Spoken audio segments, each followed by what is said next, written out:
So a black guy completely and utterly destroyed a white guy talking about communism on the Hill the other day. Nick Cruz of RBN, also known as Socialist MMA, was invited on to talk about comments that the White House press secretary made about the Venezuelan migrant crisis. So she was talking about how Florida Governor Ron DeSantis brought a whole bunch of migrants over to Martha's Vineyard. Which is a political stunt, and what what she had to say was, and she criticized the stunt, um, but she didn't. But she basically, the thing is, she basically agrees with him when it comes to socialism and communism in Latin America. A lot of times, what you get with people who are liberals is they criticize the Republicans for being racist, but they don't ever but they support the exact same policies when it comes to foreign policy as Republicans, and so they're talking about this, and Nick of RBN and Robby Soave get into a debate on the issues. Let's take a look at that.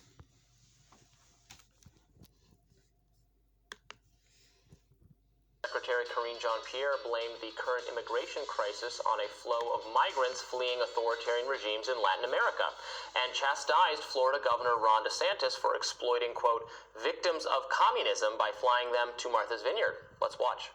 Let's remember, these folks are fleeing communism. When you think about Venezuela, what's going on in Venezuela, when you think about what's going on in Nicaragua, when you think about what's going on in Cuba, they are fleeing political persecution only to be used as a political pawn by the Florida governor. The way that we see it is alerting Fox News and not city or state officials about a plan to abandon children fleeing communism on the side of the street is not burden sharing. That is not the definition that we see of burden sharing. It is a cruel, premeditated political stunt. That is what they are doing. And so we're always happy to have conversations about ways to further improve border processing, and we could be doing more. Joining us now to discuss his reaction is co-founder of the Revolutionary Blackout Network, Nick Cruz. Glad to have you with us, Nick. Thank you for having me on. So we want to ask you about this question of how much communism is really to blame for the immigrants who have chosen to leave Venezuela. Is the press secretary here accurately describing the motives for so many people leaving the country? What's been going on there? My first reaction when I saw that, I was thinking, like, is that Sarah Huckabee Sanders? There's literally no difference there between the Biden administration messaging on this issue and Trump's messaging on this issue as well. There's no difference between a Jen Psaki or a Stephanie Graham or the Kareem Jean-Pierre and the Sean Spicers. It's the same thing. The same way that U.S. foreign policy doesn't change between presidents at all. And the idea you're going to blame communism instead of U.S. intervention, all three of those countries she named are countries that the United States has put sanctions on and interfere with. And this is kind of the same thing that Chomsky was saying as well. When you look at Donald Trump and you look at Joe Biden, they mostly have the same foreign policy. When it comes from seeking regime change in Venezuela, sponsoring genocide in Yemen, cozying up with Saudi Arabia, funding and shielding the apartheid state of Israel, their hardline stance on Iran, and escalating with China, it's the same thing. It's the same thing. How can you blame an economic model for the failures and what happened to the citizens when you guys are illegally seizing their assets and not allowing them to sell their oil on the international market? You had the Bank of England they just had a sham trial where they said, we were like, oh, well, the $1 billion in gold that we stole from Venezuela, we had the right to do that. And it's very telling that you see the same colonial powers, whether it be the UK, Germany, and the United States, imposing their imperial conquest ambitions on the global south. They think they have the right to ruin the lives of Venezuelans, for example, and other countries because they reject their capitalist imperialist political agenda. The Venezuela Venezuela people 100% knows what's going on. That's why Nicolas Maduro is stronger than ever, and this is another example of U.S. sanctions failing. They know the United States government is trying to take them down to install far right-wing fascists that is mostly white, that is mostly bourgeoisie, that has been waging an active class war against Venezuela.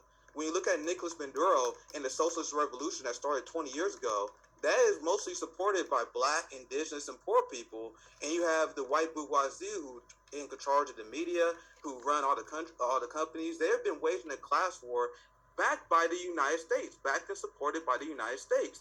So it's the height of irony. The Democrats and Pierre, they complain about January 6th. If you look at the coups they sponsor in these countries that she listed, that January 6th is child play compared to what we do to Venezuela. We back Bolsonaro, who used to send death squads into Venezuela to assassinate and kill Maduro supporters. You had the hard far-right fascists in Venezuela that was setting left-wing supporters of Nicolas Maduro on fire in the streets. These are the people that we support. So the idea that you're going to blame an economic model instead of our actions is ridiculous on face value.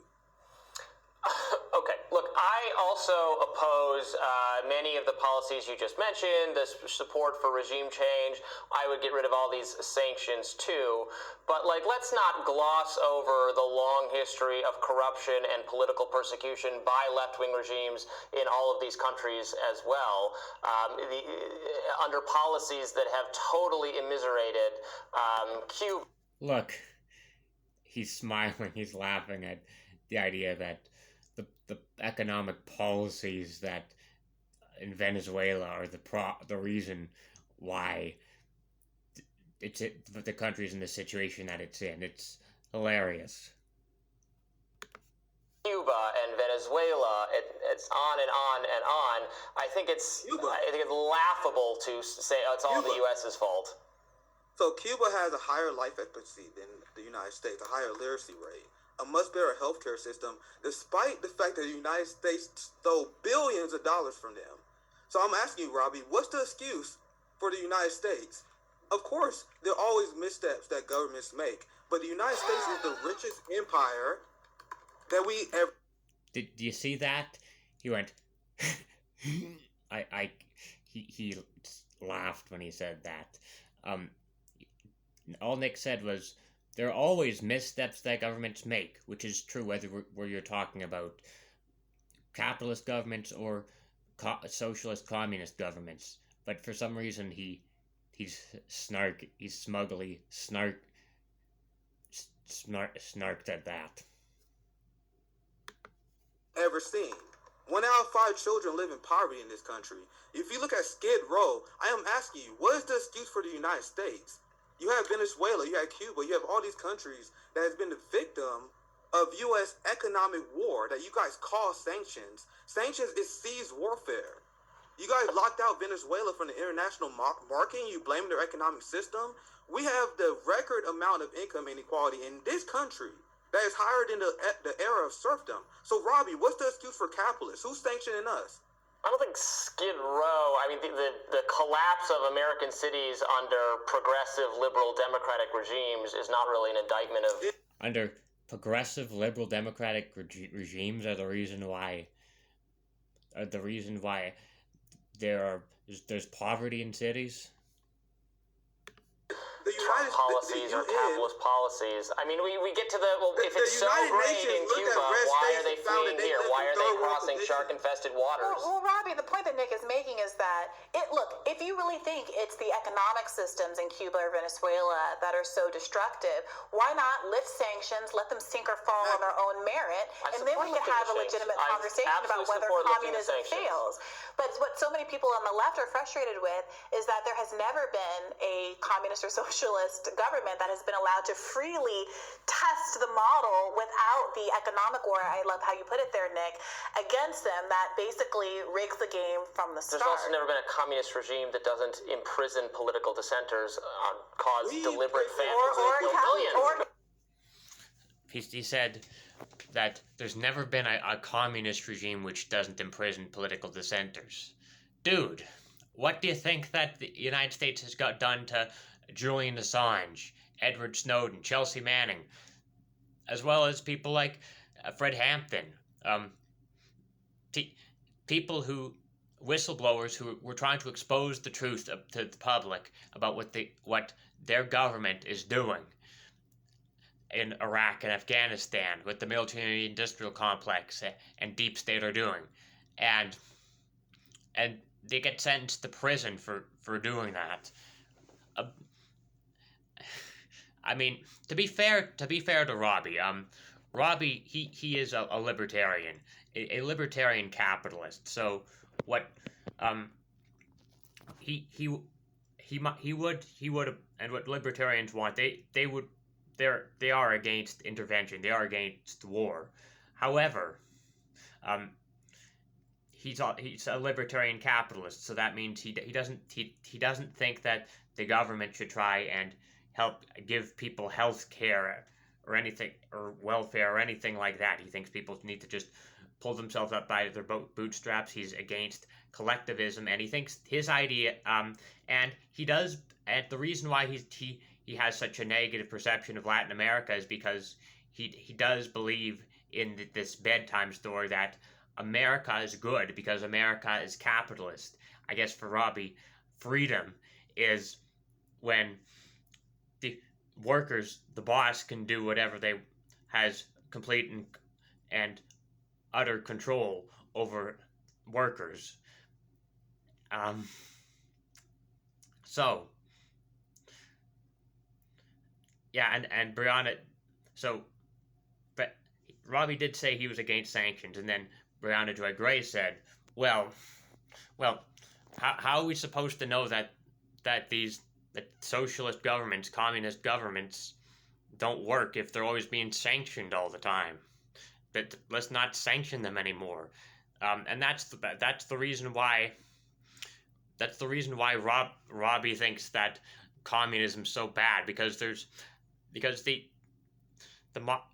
with things that Venezuela and Cuba, countries like that, they have to deal with those economic sanctions being put on them, because the United States wants to enforce its imperial hegemony over them, and that's why they don't like leaders like Fidel Castro and Maduro.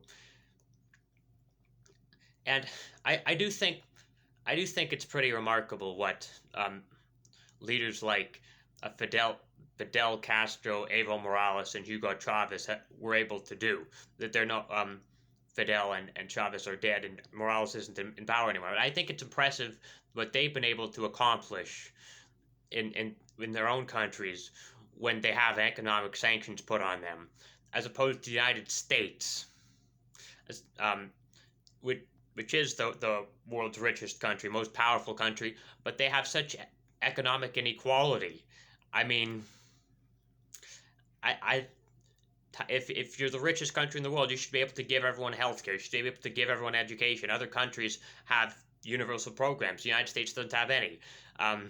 So, yeah, Nick Cruz of RBN did a great job debunking Robby Soave's bullshit in that clip.